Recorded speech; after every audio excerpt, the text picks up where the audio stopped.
ಹನುಮೇಶ್ ಅವರ ಈಗ ಒಂದು ಅಪ್ರಕಟಿತ ಪುಸ್ತಕದ ವಿಚಾರಕ್ಕೆ ಸಂಬಂಧಪಟ್ಟಂತೆ ಈಗ ಭಾರತ ಮತ್ತು ಚೈನಾ ವಿಶೇಷವಾಗಿ ಗ್ಯಾಲ್ವನ್ ಪ್ರಕರಣ ಅಂತ ನಾನು ಭಾವಿಸಿದ್ದೀನಿ. ಈ ಪ್ರಕರಣಕ್ಕೆ ಸಂಬಂಧಪಟ್ಟಂತೆ ಅವ್ರ ಕಡೆ ಸೈನಿಕರು ಜಾಸ್ತಿ ಸತ್ರು, ನಮ್ಮ ಕಡೆ ಕಡಿಮೆ ಸತ್ರು. ಹೊಡೆದಾಟ, ಗುದ್ದಾಟ, ಮುಷ್ಟಿಯುದ್ಧ, ಕಲ್ಲು ತೂರಾಟ, ಕೆಲವು ಬಡಿಗೆಗಳು, ಆ ಬಡಿಗೆಗೆ ಸ್ವಲ್ಪ ಕಂಬಿಗಳು ಸುತ್ತಕೊಂಡಿದ್ರು, ಇದೆಲ್ಲ ಒಂದಷ್ಟು ವಿಚಾರ ಅಲ್ಲಿ ಬಂತು. ಸೊ ಇದರಲ್ಲಿ ಅವ್ರ ಕಡೆಯವರು ದಾಳಿ ಮಾಡಿದಾಗ ನಮ್ಮವ್ರು ಸುಮ್ಮನೆ ಇದ್ದರು, ನಮ್ಮ ಕಡೆಯವರು ದಾಳಿ ಮಾಡಬೇಕು ಅಂತ ಬಯಸಿದ್ದಾಗ ನಮ್ಮ ಕಡೆಯಿಂದ ಪರ್ಮಿಷನ್ನೇ ಸಿಕ್ಕಲಿಲ್ಲ ಅವ್ರಿಗೆ. ಇವತ್ತಿಗೂ ಅದರ ನಿಖರವಾದಂಥ ಸಾವು ನೋವಿನ ಲೆಕ್ಕ ನಾವು ಕೊಡಲೇ ಇಲ್ಲ. ಈ ವಿಚಾರ ಇಡೀ ರಾಹುಲ್ ಗಾಂಧಿ ಅವರ ಪ್ರಸ್ತಾಪದ ಜಿಸ್ಟ್ ಇದೇ ಪ್ರಮುಖವಾಗಿದ್ದಂಥದ್ದು. ನಾನು ಕೇಳೋದು, ಒಂದು ಅಪ್ರಕಟಿತ ಪುಸ್ತಕ, ಅನುಮತಿ ಸಿಗದಂಥ ಪುಸ್ತಕಕ್ಕೆ ಸಂಬಂಧಪಟ್ಟಂತೆ ಒಬ್ಬ ಪ್ರತಿಪಕ್ಷದ ನಾಯಕ ಈ ಥರ ಎಲ್ಲ ಮಾತಾಡಬಹುದಾಗುತ್ತಾ ಅಂತ, ಎಲ್ಲೂ ಪ್ರಕಟವಾಗಿಲ್ಲಪ್ಪ ಅಂತ ನೋಡಿ. ಇದೆಲ್ಲ ಒಂದಷ್ಟು ವಿಚಾರಗಳಿದೆ ಇಲ್ಲಿ. ಅದು ಅಮೆಝಾನ್ಗೆ ಹೋದ್ರು, ಪೆಂಗ್ವಿನ್ಗೆ ಹೋದ್ರು ಕೂಡ ಅದಿನ್ನೂ ಪಬ್ಲಿಷ್ ಆಗಿಲ್ಲ ಅಂತಾರೆ, ಅಥವಾ ಔಟ್ ಆಫ್ ಸ್ಟಾಕ್ ಅಂತ ಒಂದು ವರ್ಡ್ ಬಳಸ್ತಾರೆ. ನಂದು ಪ್ರಕಟವಾಗಿಲ್ಲ ಅನ್ನೋ ಪದಕ್ಕಿಂತ ಔಟ್ ಆಫ್ ಸ್ಟಾಕ್ ಅಂತ ಬಳಸ್ತಾರೆ. ಇದು ನೋಡಿ, ಪಾರ್ಲಿಮೆಂಟ್ ಆಗಲಿ ಅಸೆಂಬ್ಲಿಯಲ್ಲಾಗಲಿ ವಿಷಯವನ್ನು ಪ್ರಸ್ತಾಪ ಮಾಡೋದಕ್ಕೆ ಒಂದು ಪ್ರೊಸೀಜರ್ ಅಂತಿದೆ. ಸ್ಪೀಕರ್ಗೆ ಮೊದಲೇ ಲೆಟರ್ ಕೊಡಬೇಕು, ಅದು ನಿಯಮಗಳಿರುತ್ತೆ. ಆ ನಿಯಮದ ಅಡಿ ಚರ್ಚೆ ಮಾಡೋದಕ್ಕೆ ಒಬ್ಬ ಸದಸ್ಯನಿಗೆ, ಅದರಲ್ಲೂ ಪ್ರತಿಪಕ್ಷದ ನಾಯಕನಿಗೆ ಸಂಪೂರ್ಣ ಅವಕಾಶಗಳಿರುತ್ತೆ. ಯಾವುದೇ ವಿಷಯ ಇರ್ಬೋದು, ಅದಕ್ಕೆ ದಾಖಲೆ ಇರುತ್ತೋ ಇಲ್ವೋ ಅದು ಸ್ಪೀಕರ್ ಬಿಟ್ಟಿರುವಂಥದ್ದು. ಅವರು ವಿವೇಚನೆ ಮಾಡಿ ಪರ್ಮಿಷನ್ ಅನ್ನು ಕೊಡಬೇಕು, ಅವ್ರು ಪರ್ಮಿಷನ್ ಕೊಟ್ಟಾಗ ಮಾತಾಡಬೇಕು. ಇದು ಪ್ರೊಸೀಜರ್. ಆ ಪ್ರೊಸೀಜರ್ನ ಫಾಲೋ ಮಾಡಿದ್ರೆ ಇಲ್ಲಿ ಯಾವ ಸಮಸ್ಯೆಗಳು ಆಗ್ತಾ ಇರಲಿಲ್ಲ. ಇಲ್ಲಿ ಬಂದಿರುವಂಥದ್ದು ನಮ್ಮ ಪಾರ್ಲಿಮೆಂಟರಿ ಪ್ರೊಸೀಜರ್ಸು, ಅಸೆಂಬ್ಲಿಯಲ್ಲಿ ನಡೆಯುವಂಥ ನಡಾವಳಿಗಳು ಅಂತ ಪುಸ್ತಕನೇ ಮಾಡಿದ್ದಾರೆ, ನಿಯಮಗಳು. ಅದನ್ನ ಫಾಲೋ ಮಾಡದೇ ಇರೋದೇ ಸಮಸ್ಯೆ. ಇಲ್ಲಿ ನೀವು ಅಸೆಂಬ್ಲಿಗಾಗ್ಲಿ ಪಾರ್ಲಿಮೆಂಟಿಗೆ ಬರೋದು ಪ್ರೊಟೆಸ್ಟ್ ಮಾಡೋಕ್ಕಲ್ಲ. ಪ್ರೊಟೆಸ್ಟ್ ಮಾಡೋಕ್ಕೆ ಫ್ರೀಡಮ್ ಪಾರ್ಕ್ ಇದೆ, ಗಾಂಧಿ ಸ್ಟ್ಯಾಚ್ಯೂಗಳ ಮುಂದೆ ಮಾಡ್ಬೋದು. ಅಲ್ಲಿ ಸಿದ್ಧತೆಗಳನ್ನು ಮಾಡಿಕೊಂಡು ದಾಖಲೆಗಳನ್ನು ಇಟ್ಕೊಂಡು ಅಲ್ಲಿ ವಾದ ಮಾಡಿದ್ರೆ, ಮತ್ತೆ ಅಲ್ಲಿ ವಾದ ಮಾಡೋರು ಸಾಮಾನ್ಯ ವ್ಯಕ್ತಿಗಳಲ್ಲ, ಅವರೊಬ್ಬರು ಜನಪ್ರತಿನಿಧಿಗಳಾಗಿರ್ತಾರೆ.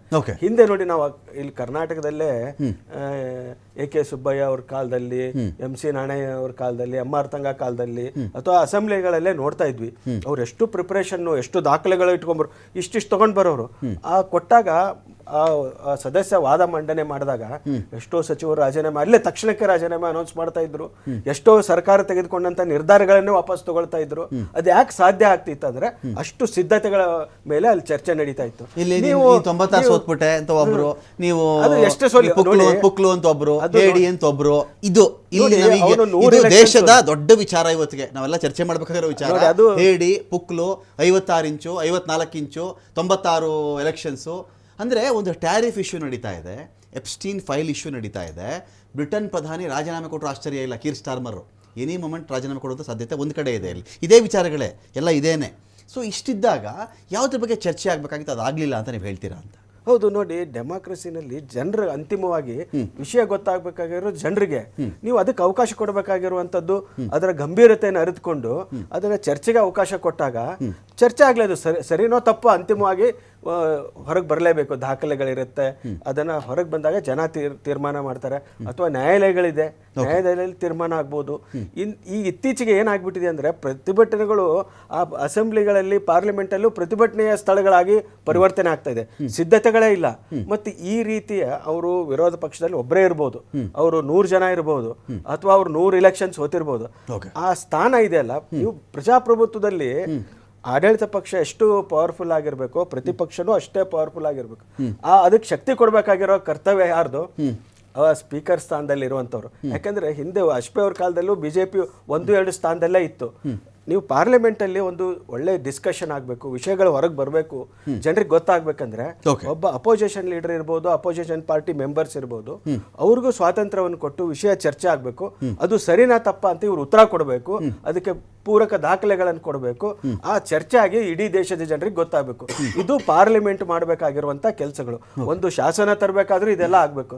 ನಾವ್ ಎಲ್ಲಿ ಹೋಗ್ತಾ ಇದೀವಿ ಹೇಳಿದ್ರಲ್ಲ, ಎಲ್ಲೋ ಒಂದ್ ಕಡೆ ನಾವು ವಿಷಯಾಂತರಗಳು ಎಷ್ಟರ ಮಟ್ಟಿಗೆ ಆಗಿದೆ ಅಂದ್ರೆ, ಅಲ್ಲೂ ಕೂಡ ಪ್ರತಿಭಟನೆ ಮಾಡೋದು. ರಾಹುಲ್ ಗಾಂಧಿ ಹೇಳಿದ್ದು ಸರೆಂಡರ್ ಮೋದಿ ಅಂತ ಹೇಳಿ, ಅದು ಯಾವ ಫೈಲ್ಸ್ ಇದೆ ನಮಗೆ ಗೊತ್ತಿಲ್ಲ. ಆ ಫೈಲ್ಸ್ ವಿಚಾರಕ್ಕೆ ಸರೆಂಡರ್ ಆಗಿ ಅಮೆರಿಕಾಗೆ ಇಷ್ಟೆಲ್ಲ ಅನುಕೂಲ ಮಾಡಿಕೊಡ್ತಾ ಇದ್ದಾರೆ ಅಂತ ಮಾತಾಡಿದ್ರು. ಅದಕ್ಕೆ ಪ್ರಧಾನಿ ಆದವರು ನನ್ನ ಮೇಲೆ ಗಂಭೀರ ಆರೋಪ ನಡೀತಾ ಇದೆ ಇಲ್ಲಿ ಅಂತ ಹೇಳಿ ಧೈರ್ಯವಾಗಿ ಮಾತಾಡಬಹುದಾಗಿತ್ತಾರೆ ಅಂತ ನಾವು ಕೇಳೋದು. ನೋ ರಾಹುಲ್ ಗಾಂಧಿ ಮಾನನಷ್ಟ ಮೊಕದ್ದಮೆ ಹಾಕ್ಲಿ, ನೋ ಇಶ್ಯೂ, ಒಳಗಡೆ ಹಾಕಿಸ್ಲಿ. ಇದು ಅವತ್ತು ಅವಮಾನಕಾರಿಯಾಗಿ ಮಾತಾಡ್ತಾ ಇದ್ದಾನೆ, ಆಧಾರರಹಿತವಾಗಿ ಮಾತಾಡ್ತಾ ಇದ್ದಾನೆ, ಏನಾದರೂ ಮಾಡಬೇಕಾಗಿತ್ತಲ್ಲ. ಹೌದು, ನೋಡಿ, ಹಿಂದೆ ರಾಹುಲ್ ಗಾಂಧಿ ಅವ್ರನ್ನ ಸಸ್ಪೆಂಡ್ ಮಾಡಿ ಇದೆಲ್ಲ ಆಯ್ತು. ಮಾಡಿ ಅವ್ರು ತಪ್ಪಿದ್ರೆ ಮನೆ ಖಾಲಿ ಮಾಡಿಸಿದ್ರು ಅದು ಮಾಡ್ಬೋದಾಗಿತ್ತು. ನೋಡಿ, ಎಲ್ಲಿವರೆಗೂ ನೀವು ನಿಮ್ಗೆ ಎಷ್ಟೇ ಮೆಜಾರಿಟಿ ಬರಲಿ, ಎಷ್ಟೇ ಎಲೆಕ್ಷನ್ ಗೆಲ್ಲಿ, ಅಂತಿಮವಾಗಿ ನೀವು ಪ್ರಧಾನಿ ಆಗಿರೋದು ಯಾವ್ದರಿಂದ? ಪ್ರಜಾಪ್ರಭುತ್ವ ವ್ಯವಸ್ಥೆಯಲ್ಲೇ ನೀವು ಪ್ರಧಾನಿ ಆಗಿರೋದು. ಆ ವ್ಯವಸ್ಥೆಯನ್ನು ಹಾಳು ಮಾಡಬೇಡಿ. ಇಲ್ಲಿ ಸಿಸ್ಟಮ್ ಇಂಪಾರ್ಟೆಂಟ್, ವ್ಯಕ್ತಿ ಅಲ್ಲ. ಪ್ರಜಾಪ್ರಭುತ್ವದಲ್ಲಿ ನಾಳೆ ಯಾರು ಬೇಕಾದ್ರೂ ಪ್ರಧಾನಿ ಆಗ್ಬಹುದು. ಈಗ ಮೋದಿ ಅವರಂತಲ್ಲ, ಬಿಜೆಪಿ ಅವರಂತಲ್ಲ, ಕಾಂಗ್ರೆಸ್ ಅಲ್ಲ. ನಾವು ಮಾಡಿರುವಂತ ವ್ಯವಸ್ಥೆ, ಪ್ರಜಾಪ್ರಭುತ್ವ ವ್ಯವಸ್ಥೆ, ಸಂವಿಧಾನ ಅನ್ನುವಂಥದ್ದು ಇದು ಎಲ್ರಿಗೂ ಅಷ್ಟೇ.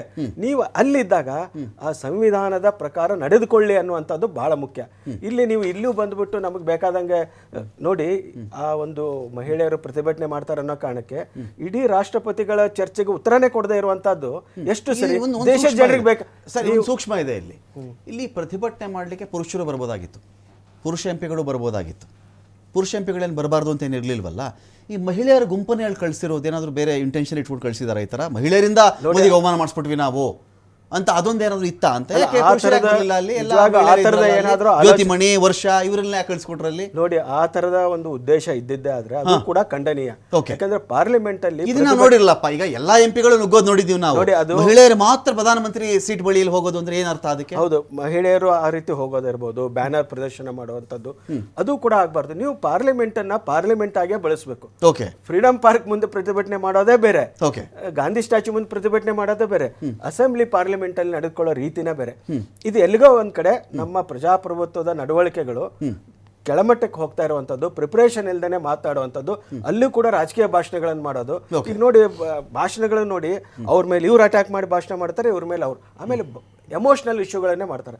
ಎಮೋಷನಲ್ ವಿಷಯಗಳನ್ನ ನೀವು ಚುನಾವಣೆ ಸಂದರ್ಭದಲ್ಲಿ ಜನಸಾಮಾನ್ಯರ ಮುಂದೆ ಚುನಾವಣೆ ಪ್ರಚಾರ ಸಭೆಗಳಲ್ಲಿ ಮಾಡ್ತಿರಲ್ಲ, ಅಲ್ಲಿ ಮಾಡಿ. ಪಾರ್ಲಿಮೆಂಟ್ ಇರೋದು ಅದಕ್ಕೆ. ನಾವು ಏನೇನು ನಿರ್ಧಾರಗಳನ್ನು ತೆಗೆದುಕೊಂಡಿದೀವಿ, ಏನು ಬಜೆಟ್ ಇದೆ, ಎಷ್ಟು ಖರ್ಚಾಗಿದೆ, ಈ ದೇಶದ ಸಮಸ್ಯೆಗಳೇನು, ಅದಕ್ಕೆ ಪರಿಹಾರ ಏನು, ಜನರಿಗೆ ಇದು ಬೇಡ.